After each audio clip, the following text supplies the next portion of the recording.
Bienvenidos a nuestra última sesión plenaria.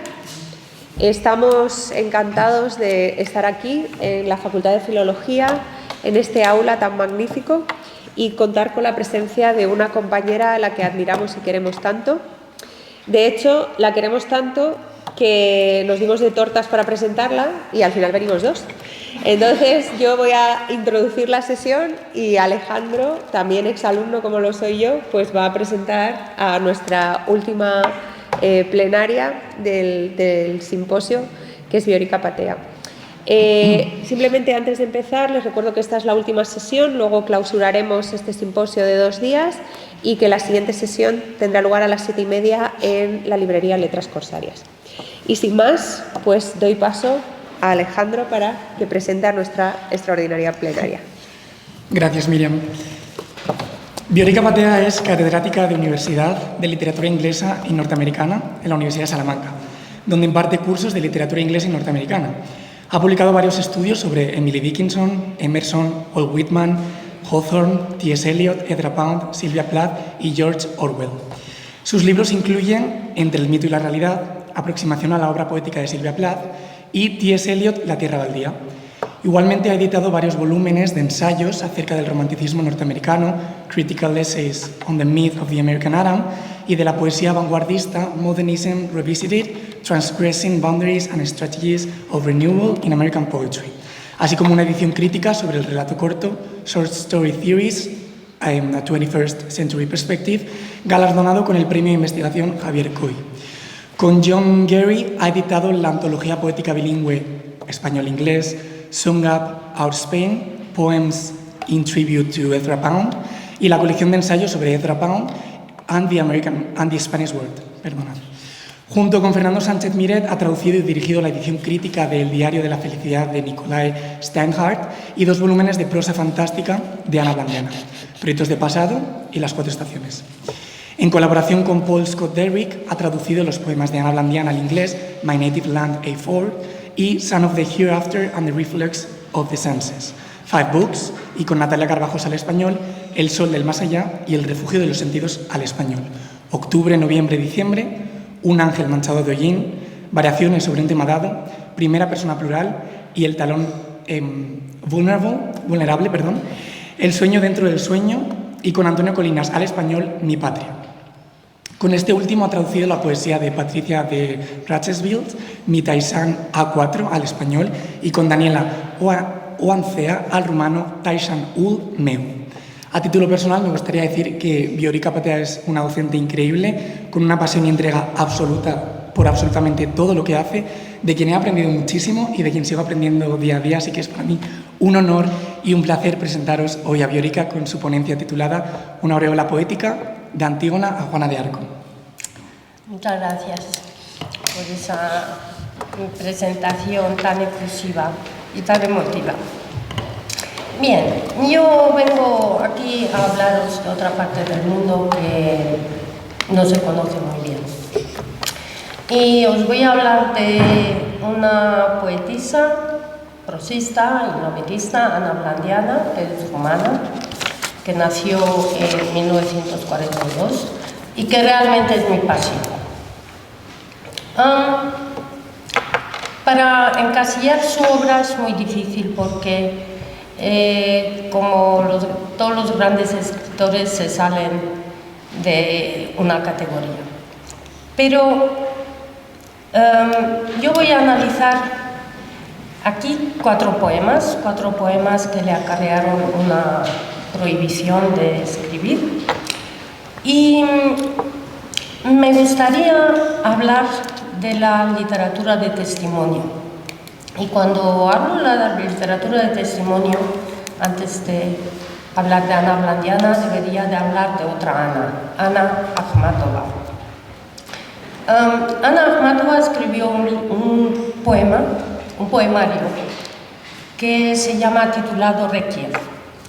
Y en el epílogo del libro dice lo siguiente. Bueno, aquí estamos. He pasado 17 meses haciendo colas ante las cárceles de Leningrado. Un día alguien me reconoció. Entonces, una mujer cuyos labios eran casi azules y que estaba detrás de mí, para quien mi nombre no significaba nada, rompió el letargo habitual y me preguntó en voz baja. Ahí todo el mundo hablaba en voz baja. ¿Puedes describir todo eso? Le contesté, sí, puedo. Entonces, algo parecido a la sombra de una sonrisa se deslizó por lo que antes fue su rostro. Akhmatova compuso y memorizó esta elegía en secreto durante los años de terror de Stalin, durante 1935 y 1940. No se atrevió a trasladar ese poema al papel más que en 1957. Lo escribía, lo memorizaba ella y sus amigos y después quemaban los papelitos. El libro se publicó por primera vez en Múnich en 1963 y póstumamente, después de su muerte, en la URSS en 1987. Ese libro nace a raíz del encarcelamiento de su hijo en el Gulag. El Gulag es la colonia de instituciones penitenciarias y campos de concentración de la URSS. El fusilamiento, la ejecución de sus dos maridos, de otros familiares, la muerte de su amigo, el gran poeta Osip Mandelstam, en el Gulag. Y recoge así su experiencia en las largas colas que hacía delante de la Lubyanka. La Lubyanka es la gran cárcel en Moscú, con la esperanza de poder enviar una carta, un paquete o un mensaje a su hijo, que estaba preso, o a Mandelstam. Ese poema da testimonio de las tribulaciones y el destino compartido por muchas mujeres. Anna Akhmatova define en esas líneas que os he leído del epígrafe la función del poema como testigo de la historia y de la fuerza de la palabra poética para superar las injusticias, el sufrimiento, la impotencia ante las arbitrariedades del poder. La literatura del testimonio constituye un nuevo género literario en el que los escritores que han pasado por el Holocausto o por el Gulag desafían la mentira totalitaria y la falsificación de la historia. De la misma manera que tras su liberación, Bruno Bettelheim se veía obligado a dejar testimonio de las atrocidades del Holocausto nazi, porque tenía un gesto de solidaridad con las víctimas. El escritor de los países del Este siente la misma necesidad de dar a conocer su experiencia en nombre de los que ya no están o en nombre de aquellos que sufren otra forma de totalitarismo. La mayoría de esos escritores son conscientes de su condición de testigo y de la necesidad de explorar los agujeros negros de la historia. La escritura de testimonio se perfila como una expresión de una actitud ética ante el mundo.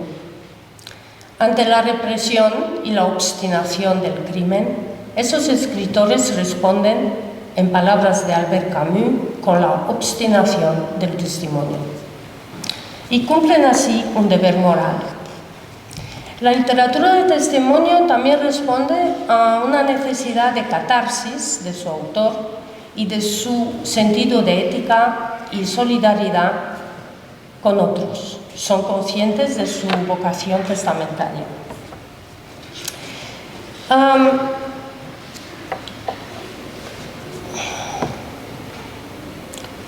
El lugar que Anna Blandiana ocupa en la cultura rumana es comparable al de Anna Akhmatova o Václav Havel en la literatura rusa o checa. Encarna el arquetipo de ese escritor cuya obra y vida asumen el destino colectivo. Havel recordaba en las cartas que escribía desde la cárcel el deber del escritor de decir la verdad sobre el mundo en el que vive, de hablar de sus horrores y de sus miserias, para que los eslóganes del fanatismo, de la abstracción, no sustituyan el respeto a la vida y al individuo. De la misma manera, Blandiana afirma: existimos solamente en la medida en que somos testigos de la historia, de una historia que a su vez existe solo en la medida en la que somos sus testigos. Poeta de excepción, extraordinaria prosista y ensayista y fundadora de instituciones de la sociedad civil, Blandiana es en la actualidad la figura más luminosa de las letras humanas. Representa al escritor cuya vida y obra reflejan la conciencia cívica de la polis. Y su obra ejemplifica la rara simbiosis entre el idealismo de su escritura y una trayectoria vital que eleva la postura ética a categoría estética. Su figura está envuelta en un aura de heroísmo, tanto por su valiente resistencia a la dictadura como por su abnegación a la hora de reconstruir la sociedad civil después de la caída del comunismo. Sus poemas se han transformado en un fenómeno popular. Sus gritos solitarios han sido la expresión de la voz de muchos que reconocen en sus versos su propia desesperación y sufrimiento. Por eso muchos críticos la comparan con una mítica hécuba que discurre sobre las ruinas del presente, una Casandra que denuncia sola los bastiones del mal, o una Juana de Arco que enarbola la lucha contra la injusticia, o una Antígona, una mujer que se enfrenta sola al poder del Estado en nombre de unos principios éticos. Antes de ser un nombre, esas son sus obras traducidas al español y al inglés. Antes de ser un hombre conocido, Blandiana fue un hombre prohibido y ostenta récord de 3 prohibiciones bajo 2 dictaduras. En primer lugar, en 1959, cuando tenía 17 años, cuando publicó bajo seudónimo, porque Ana Blandiana es un seudónimo, un poema en una revista de Transilvania. Y enseguida censuraron el poema y al considerar que ella en la nomenclatura de la época no tenía un origen social sano, ya que era hija de un enemigo del pueblo. Su padre era un sacerdote ortodoxo que en aquel entonces estaba preso. Esta primera prohibición duró 4 años y implicó también la privación del derecho de estudiar, de cursar estudios universitarios, por lo que se vio obligada a trabajar como un peón en la construcción. La segunda, en 1985, fue con la ocasión de la publicación de esos 4 poemas que vamos a analizar hoy. Poemas que fueron publicados en una revista de vanguardia, una revista estudiantil, de hecho, llamada Anfiteatro. Y luego la tercera prohibición, en 1988, cuando publicó un libro para niños que se llama El gato Arpaggi. Y ese poema era una parodia del dictador en la figura de un gato que se apodera de la calle. Desde entonces ella vivió bajo vigilancia policial día y noche hasta la revolución de 1989. Pero siguió siendo una persona incómoda, incluso para el régimen neocomunista instaurado en 1990. Y fundó y presidió la Alianza Cívica durante 10 años, un movimiento que luchó por la democratización del país, los derechos civiles y que hizo posible la entrada de Rumanía a la Unión Europea. En 1993, bajo los auspicios del Consejo de Europa, instituyó con su esposo, el también escritor Roberto Susan, el Memorial de las Víctimas del Comunismo y de la Resistencia en el norte del país, en una ciudad llamada Siget, en una antigua cárcel. Este museo es considerado el tercer museo de la memoria de la conciencia europea, después del Memorial de Normandía y el Museo de Auschwitz. El lema de este museo es una frase de Blandiana que dice: mientras la justicia no logre ser una forma de memoria, la memoria sola puede ser una forma de justicia. Y lo que os enseño aquí es, en todas las celdas de esa cárcel, se han transformado en un pequeño museo con una temática. Esta sala está dedicada a las mujeres en la cárcel. Y lo que tenéis a la derecha, en las cárceles comunistas no tenías lápiz y papel. Entonces, la gente escribía poemas no porque eran poetas, muchos de ellos no habían escrito poemas antes, pero como una forma de sobrevivir. Y esto es una venda en la que alguien ha cosido con los hilos de una escoba, una escoba que está hecha de fibra natural, unos poemas. Esa es la sala dedicada a las mujeres en las cárceles y lo que veis ahí, los puntitos marcan el principio y el final del nombre de cada mujer que ha estado en esa cárcel. Y bueno, ahora se visita esa cárcel y lo han transformado en un museo maravilloso, pero aún se puede ver la antigua puerta a la izquierda.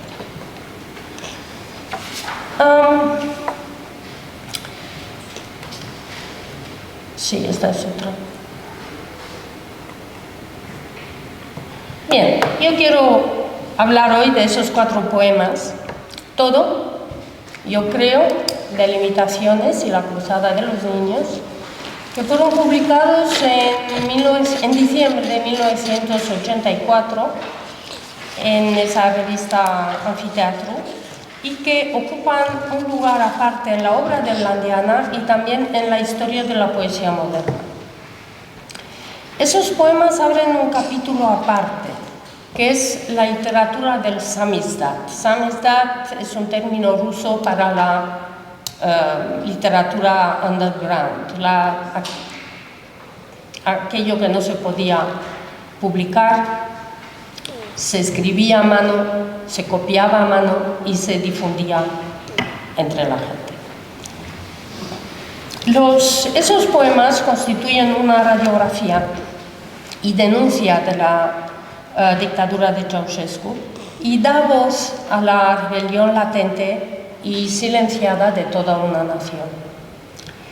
La publicación de este ciclo de poemas representó un extraordinario acto de valentía por parte de la poeta y del editor de la redacción.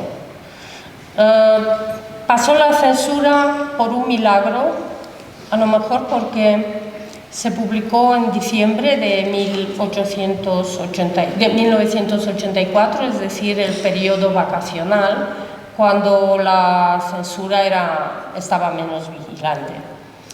Nada más publicarse la revista, las represalias fueron inmediatas, la revista fue retirada, el director de la revista despedido, mientras que Blandiana perdió el derecho a publicar y puso en peligro su propia vida. La salvaron las manifestaciones de apoyo por parte de intelectuales italianos y alemanes que frenaron las represalias del dictador. Una vez publicados, esos poemas fueron reconocidos instantáneamente como la expresión de una desesperación colectiva y circularon en el underground, copiados a manos en miles de ejemplares. También hubo autores anónimos que continuaron el poema con otros detalles de la vida cotidiana. Lo transcribieron en diversas variantes, tal como ocurría con la cultura oral de la época premoderna.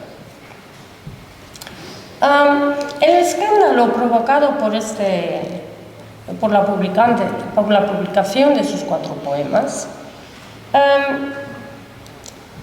halló eco en la prensa extranjera, en el diario Independent. Y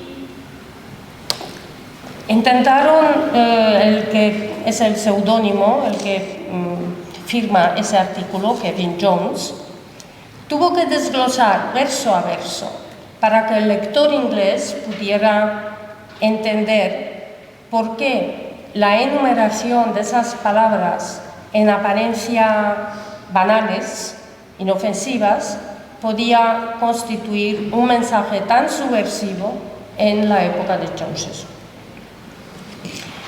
Vosotros seguro que tampoco lo entendéis, como tampoco lo entienden hoy en día los jóvenes rumanos nacidos después de 1989.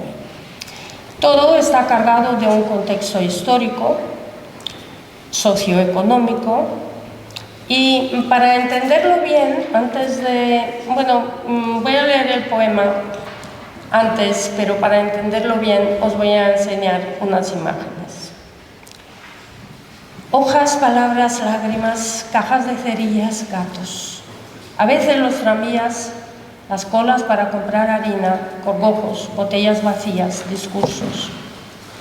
Imágenes deformadas en la tele, cucarachas de Colorado, gasolina, banderas, retratos conocidos, la Liga de Campeones, camiones con bombas de gas, manzanas rechazadas después de la exportación, periódicos, pan blanco, aceite mezclado, claveles, recibimientos en el aeropuerto, chico, panecillos, salami bucarest, yogur dietético, gitanas con cigarrillos, Kent, huevos de crevería, rumores, el cereal del sábado por la noche, sucedáneos de café, la lucha de los pueblos por la paz, coros, la producción por hectáreas, Gerovital, aniversarios, compota búlgara, la asamblea de los trabajadores, el vino de calidad de la región, Adidas, chistes, los agentes en la avenida de la Victoria, pescado congelado, oda a Rumanía, todo.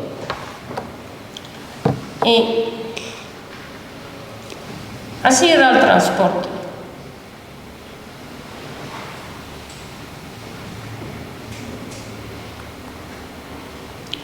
Así eran los supermercados en tiempos de bonanza, porque cuando llegó la escasez eran así. ¿No? Pero esto tenía que... Dale. ¿Otra vez? Sí, ¿tienes un audio? No. Pues espéralo. Ahí es donde tienes el audio. Sí. Vamos a... No, es que esa es una película. Sí, pues a ver, porque no te sale el símbolo de película. Pero hay que abrir la presentación. Bueno, si lo puedes bien, si no... Sí, ahí. Vale, dale ahora. ¿A ese? Sí.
siguiente.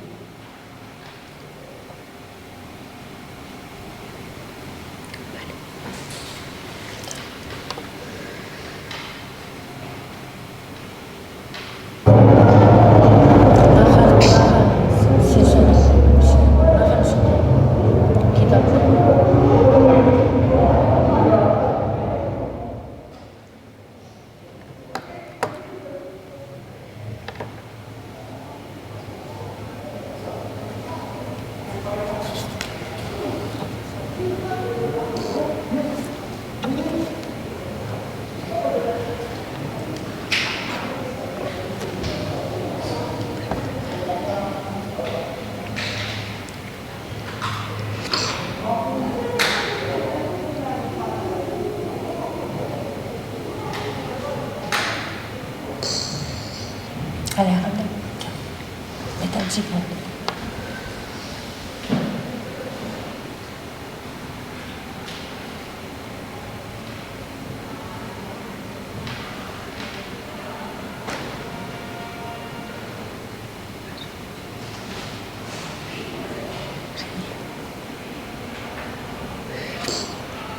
Ya más alto. Más alto.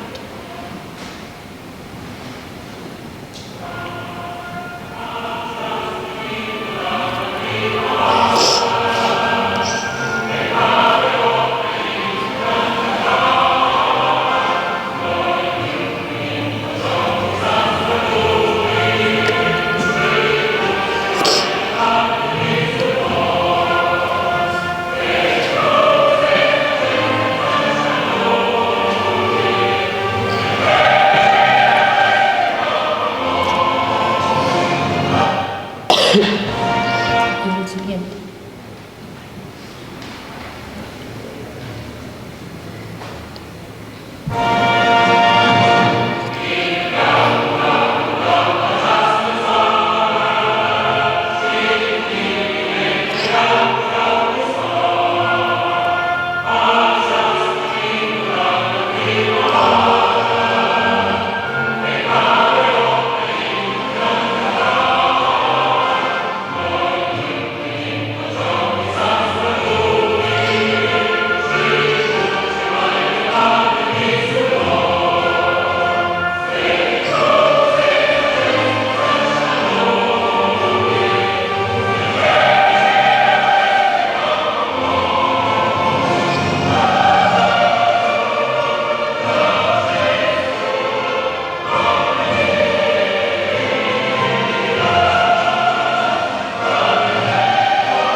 Vale. Bueno, pues voy a volver a mi poema. Es un punto de inflexión porque es marca un punto de inflexión porque es uno de los primeros poemas postmodernos. Los postmodernos rechazan la expresión metafórico-oracular, abren juicio a las categorías metafísicas, trascendentes, a priorísticas, atemporales y optan por un idioma coloquial de lo inmediato, del aquí, del ahora, que iba a ser desarrollado más tarde por los poetas de los años 90. El poema todo es un retrato grotesco de la vida cotidiana. Es una enumeración 80, una enumeración en 22 versos que evocan la penuria, la miseria, la monotonía, la falta de horizontes. Es una descripción impersonal y objetiva, una simple presentación sin comentarios autoriales. Hoy sigue siendo un icono emblemático de aquella época. El poema es estático, no hay ningún verso, solo una simple presentación de secuencias como si de una técnica de close-up se tratara. Todos los sintagmas son nominales, hay 54 sustantivos, imágenes de una realidad palpable que responden a un deseo de objetividad, de exactitud, de veracidad absoluta. Se elimina el más mínimo comentario o reflexión personal, quedan solamente los correlativos objetivos. Las cosas hablan por sí solas, como un argumento irrefutable que registra la verdad de los hechos sin introducir el menor filtro de subjetividad. No hay no se acaba con un punto, es una simple enumeración, un collage de primeros planos, recortes de un proceso que aún no se ha acabado, un catálogo que parece no tener final. El poema establece ese contraste entre una realidad oficial presentada en discursos y la realidad de las tiendas con botellas vacías. Por un lado, la retórica triunfalista de los eslóganes que celebran el futuro radiante de una sociedad igualitaria que avanza hacia el progreso, las estadísticas falsas que miden la producción por hectárea que siempre iban en aumento, las banderas, los recibimientos oficiales en los aeropuertos, para los que se movilizaban a miles de personas en la calle, y por otro, la realidad de las colas interminables para conseguir artículos de primera necesidad, las manzanas rechazadas en la exportación, las tiendas transformadas en depósitos de botellas vacías. Es el contraste entre un optimismo ideológico militante que ignora la vida y la cartografía de la penuria, de la miseria, de la opresión diaria. A este todo de la propaganda, Blandiana le opone el desenmascarándolo otro todo, el de la vida vivida día a día por la gente.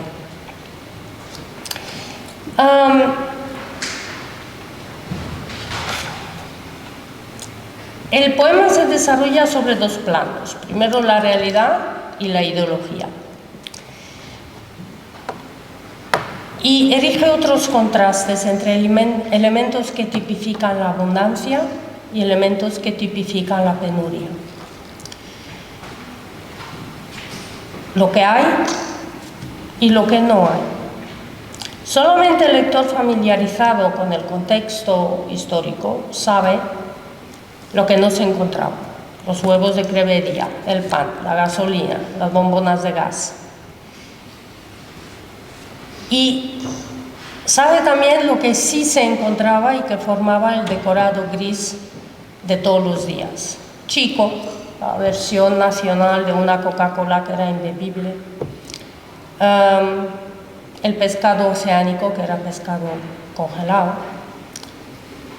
Y lo que había era la profusión de discursos, de recibimientos y de claveles.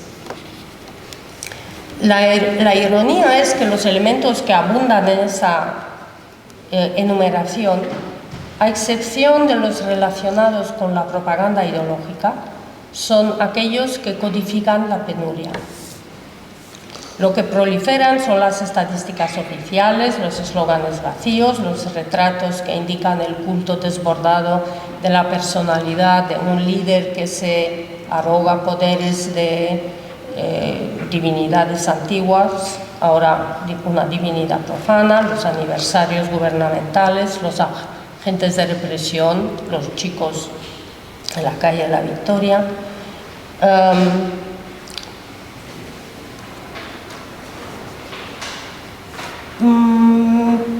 Sí, bien, quería decir que también hay mucha ironía.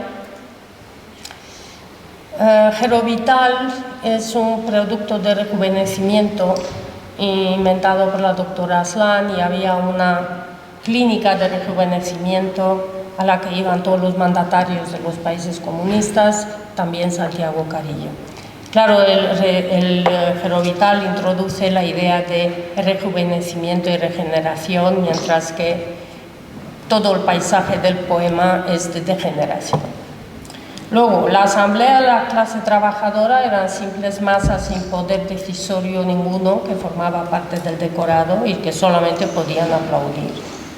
Los agentes en la Avenida de la Victoria, esa es una emblemática calle en el centro de Bucarest, así como la Castellana, pero no tan bonita y en pequeñito, que celebra, por eso se llama la Avenida de la Victoria, celebra la independencia de Rumanía frente al poder otomano en 1877. Bueno, pues esa calle de la Victoria está plagada de los agentes de la seguridad. Luego hay objetos que pertenecen al ámbito del mercado negro, por ejemplo, Adidas. Eso es un doble juego. Adidas es la marca Adidas y los blue jeans que se podían conseguir solamente en el mercado negro a unos precios exorbitantes, pero también en argot eran las manitas de cerdo. ¿Por qué? Porque el cerdo se exportaba. Entonces los Adidas también son zapatos para correr. Bien. Los cigarrillos Kent, que eran objetos de contrabando y se transformaban en un fetiche. Todo el mundo necesitaba dar a alguien un paquete de Kent para abrir alguna puerta y conseguir algo. Y eran Kent porque se hacían en Rumanía y entonces se conseguían de alguna forma. Y los gatos. Esa es una anécdota. Ceausescu solía inspeccionar los edificios que quería derribar y construir. Y andaba con un perro grande, un Doberman. Y una vez un gato le hizo una herida, atacó al Doberman y le hizo una herida. Entonces que tenía miedo de microbios y así, mandó matar al gato porque tenía miedo que el perro hubiera cogido alguna enfermedad, pero vamos, al gato no lo encontraron. No sé si le enseñaron, si a lo mejor le produjeron otro gato sustituto, pero así. Bien. Y los chistes eran la forma de sobrevivir y la única forma en la que se podía denunciar la mentalidad, la manipulación ideológica. Pero los chistes eran al mismo tiempo una forma muy cómoda de complacerse en esa situación.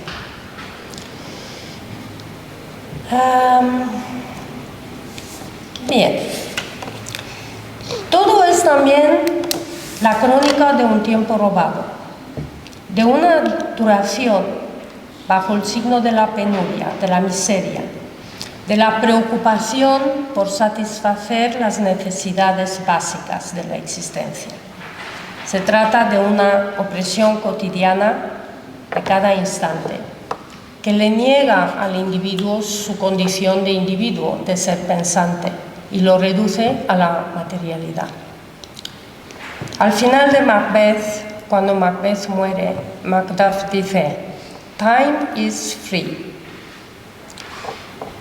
En una sociedad aplastada por una tiranía, el tiempo no es libre. El terror permanente conduce a la supresión del tiempo. Todo es también el título y la última palabra del poema. Todo significa que no hay resto, que la vida se reduce a esa realidad desalmada. Todo era también la palabra favorita de Ceausescu, que en su lenguaje hiperbólico exigía que la población diera todo por una causa u otra, sea la construcción del socialismo, el plan quinquenal, otras causas. Y a esta todo de la propaganda, Blandiana le opone, desenmascarándolo, otro todo. La vida vivida por los rumanos en ese tiempo. Vale, y voy a pasar a otro poema. ¿Por qué? La cruzada de los niños. La cruzada de los niños.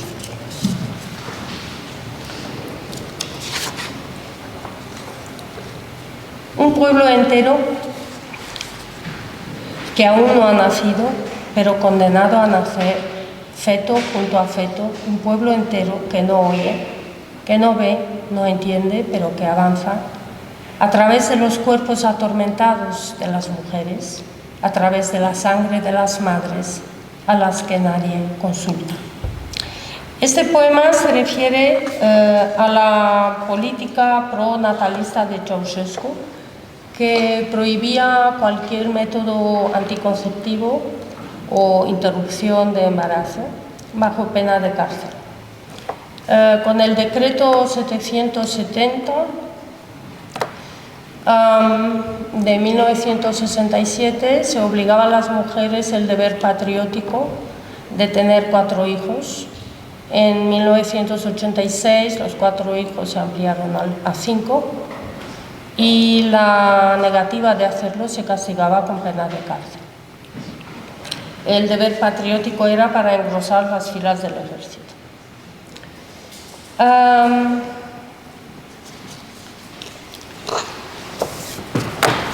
Por eso la vida reniega de sí misma en el espacio cerrado del régimen totalitario. El siguiente poema es Yo creo. Yo creo que somos un pueblo vegetal. ¿De dónde sino la calma con que esperamos que se nos arranquen las hojas? ¿De dónde sino la valentía de dejarnos caer por el tobogán del sueño hasta cerca de la muerte, con la seguridad de que seremos capaces de volver a nacer de nuevo? Creo que somos un pueblo vegetal. ¿Es que alguien ha visto alguna vez un árbol sublevándose? Las plantas son el símbolo de regeneración continua de la vida, en cuya periodicidad sin fin el hombre normalmente se quiere insertar. Pero aquí las plantas significan esa noción de victimización, de pasividad, de renuncia, de abdicación moral ante el terror. En el espacio cerrado del régimen totalitario, la vida reniega de sí misma, dice: ¿no habéis visto nunca una planta enloquecida intentando penetrar con brotes en la tierra? Delimitaciones y Yo creo es el otro poema, en la segunda columna.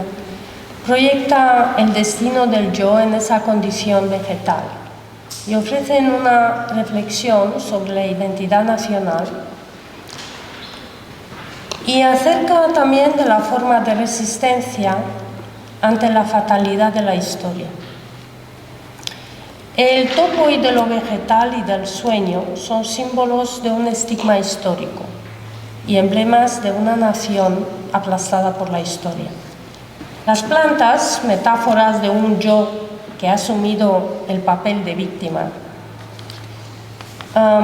comparten con el ser el deseo de libertad. Dice: ¿no habéis visto nunca un tallo amarillo enroscado entre las rejas? Y comparten las mismas limitaciones que define la condición humana. Las plantas conocen la enfermedad, la locura, el hambre, el miedo.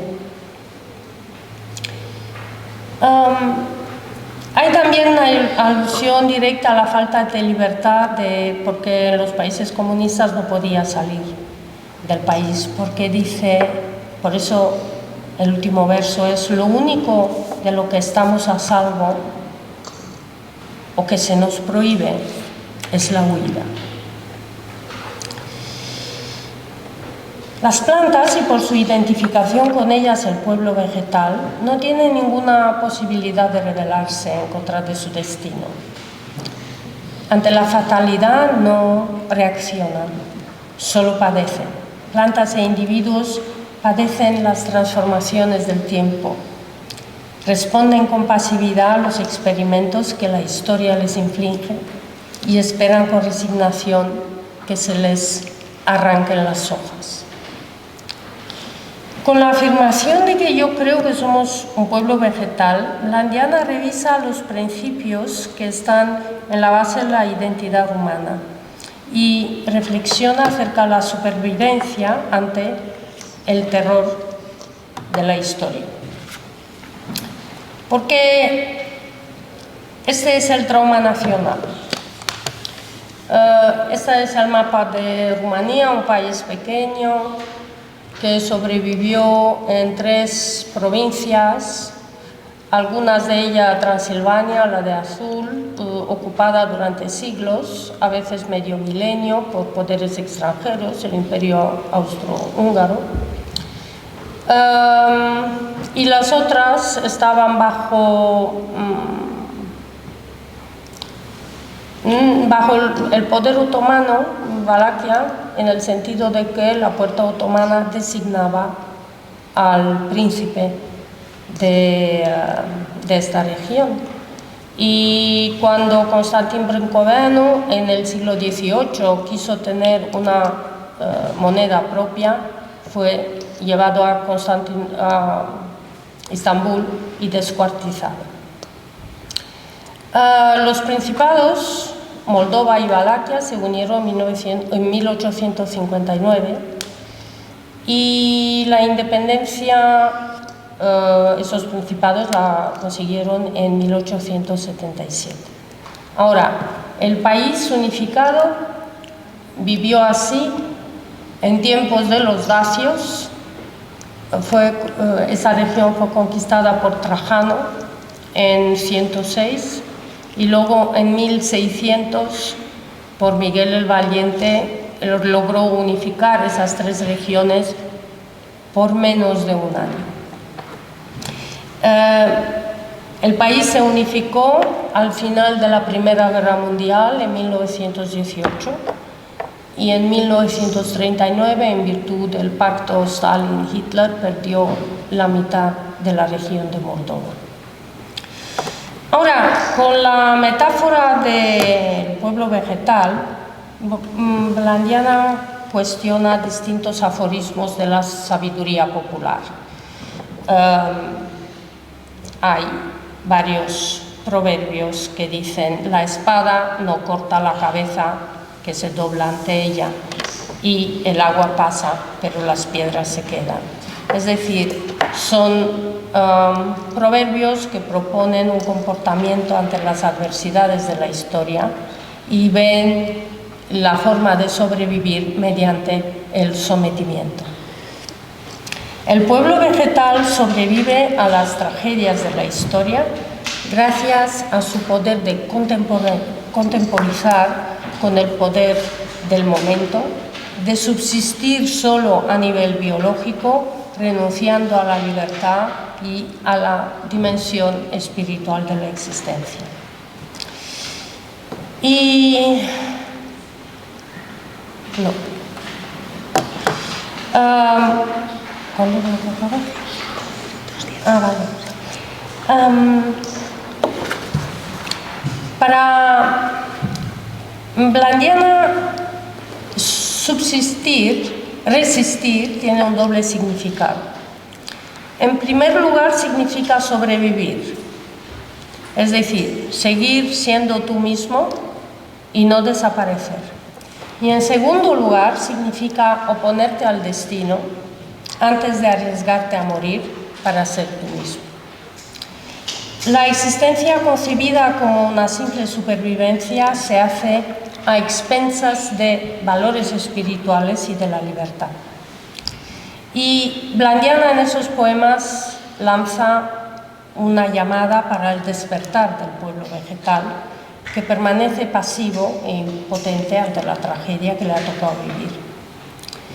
Regimentado, se desliza por el tobogán del sueño. Exasperada, la voz poética intenta despertar esa multitud del letargo en el que está postrado. Sartre decía que estamos condenados a la libertad. Blandiana suscribe el pensamiento de Merleau-Ponty, para el cual, si estamos condenados a la libertad, tenemos que darle un significado.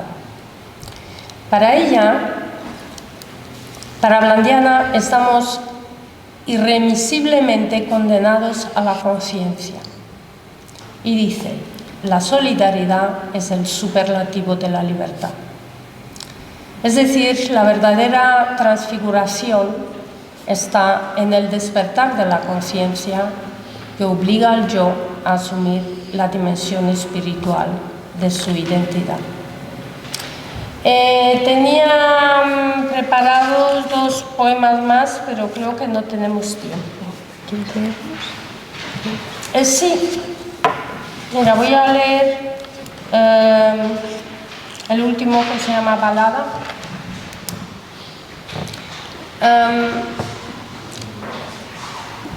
No, voy a leer.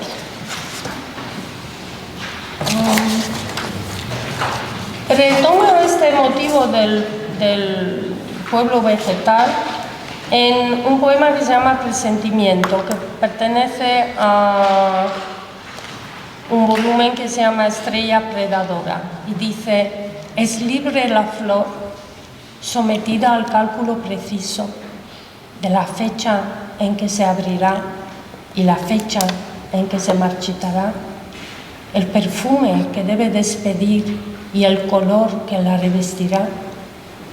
Ella dice que sí, y los pétalos dicen sí, cada uno en parte, y los estambres y los hilos de polen, y las hojas, y la torre delgada y frágil del cuello, sí. ¿Pero qué es entonces la libertad? Pregunto un poco abochornada al presentir la respuesta. ¿Qué pregunta? Se asombra el ángel, que hace a sus pétalos parpadear. Al final, ella redime las plantas, porque el que lo ha perdido todo gana otro tipo de libertad. Una vez que no tienes nada que perder, vas a la profundidad del ser. Ya.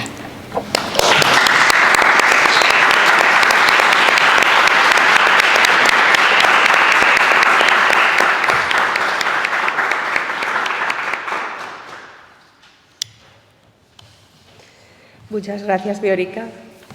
Terminar estas 2 jornadas en las que hemos hablado de narrar para reivindicar y ese uso de la literatura desde el punto de vista femenino ante la crisis, pues creo que no podía tener un broche mejor que hablar de Ana Blandiana, una mujer que lo ha sacrificado todo por la literatura, por utilizarla para realizar un cambio, ¿no? Me ha encantado esto de si estamos condenados a la libertad debemos darle un significado, y desde luego Blandiana con su libertad realmente marcó su tiempo y nos ha llegado. Además es doctora honoris causa por esta universidad gracias a Viorica Patea. Creo que somos privilegiados porque Ana Blandiana nos ha visitado varias veces y se conoce mucho su obra en esta ciudad. La hemos leído en clubs de lectura y creo que pocos sitios pueden decir que leen a Ana Blandiana en los clubs de lectura. Así que Viorica también ha hecho muy buen uso de su libertad porque nos está formando mucho en la poesía de Blandiana y sabes que te lo agradecemos muchísimo. Así que bueno, tenemos 5 minutos. Si alguien quiere hacer alguna pregunta, algún comentario. Yo antes quiero agradeceros la invitación de participar en esa jornada. y decir que yo de verdad soy la pasión detrás de Blandiana, pero no hubiera conseguido nada si no fuera por Fernando Sánchez Miret, Natalia Carvajosa y Antonio Colinas, que me han ayudado de distintas maneras, con la traducción, pero también porque Fernando ha impulsado el doctor honoris causa que ella ha conseguido. Te lo agradecemos también, Fernando. La conocemos, es decir, ella es la fuerza, nosotros somos la cometa y ella es el viento que nos impulsa. Yo entiendo que estoy avasallando así el protagonismo, pero... Pues perfecto, gracias por la puntualización, es verdad, perdonad. ¿Alguna pregunta o comentario? Pues si no, yo creo que un aplauso más. Muchísimas gracias, Viorica, por participar.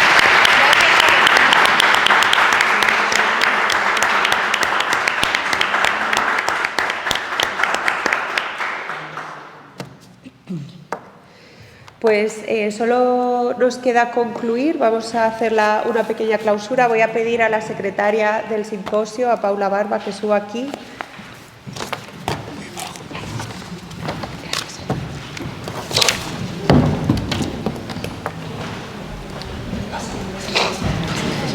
Perdonad, tengo un catarrazo, espero que me oigáis bien porque me falla la voz. Yo creo que tienes alergia, como yo.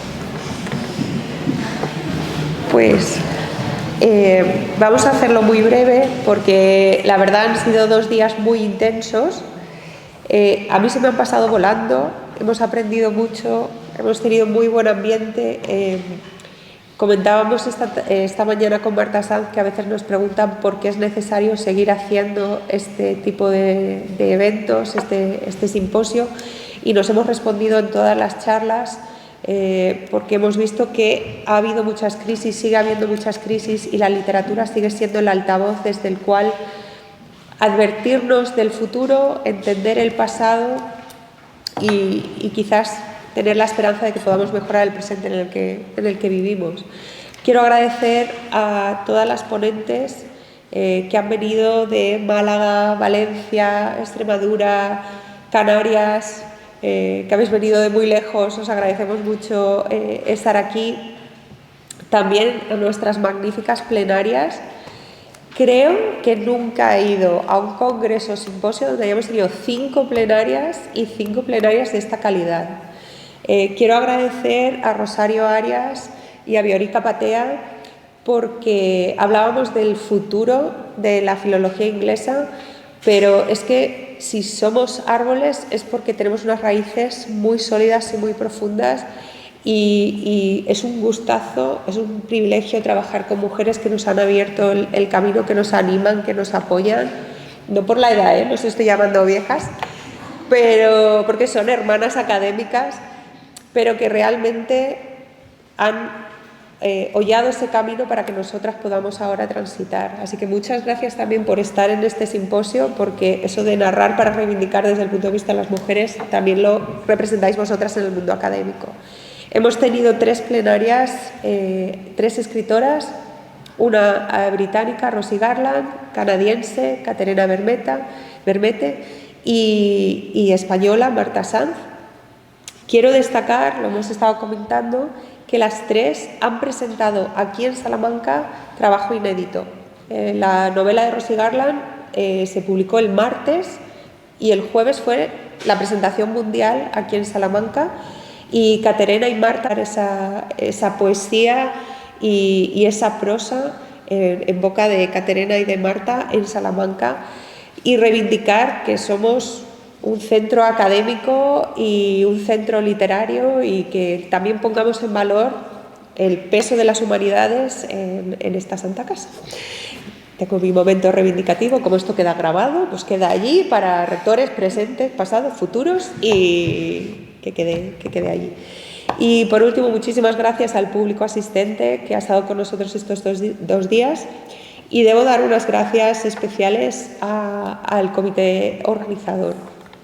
En primer lugar, porque no me decís que no, a veces deberíais, pero cuando os propuse hacer esto me habéis apoyado, me habéis aguantado estando enferma 2 días, perdonad que no haya estado a mi 100%, gracias por el apoyo, pero bueno, tengo la mejor secretaria del mundo, Paula Barba, Alejandro, Celia, Marta, Ana, Andrea, que está malita.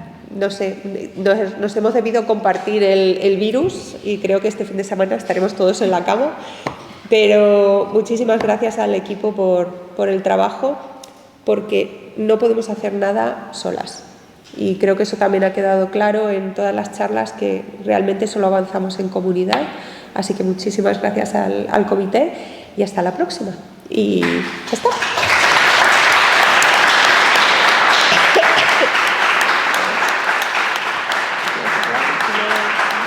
Recordarlo de letras. Yo simplemente me quiero sumar a todos los agradecimientos y creo que en nombre de la totalidad del comité organizador agradecer de corazón a Miriam todo su ímpetu y sobre todo el hecho de que siempre abre camino y siempre lo abre para nosotras. Así que muchas gracias, de verdad. Gracias a vosotros, a ellos, a ellos.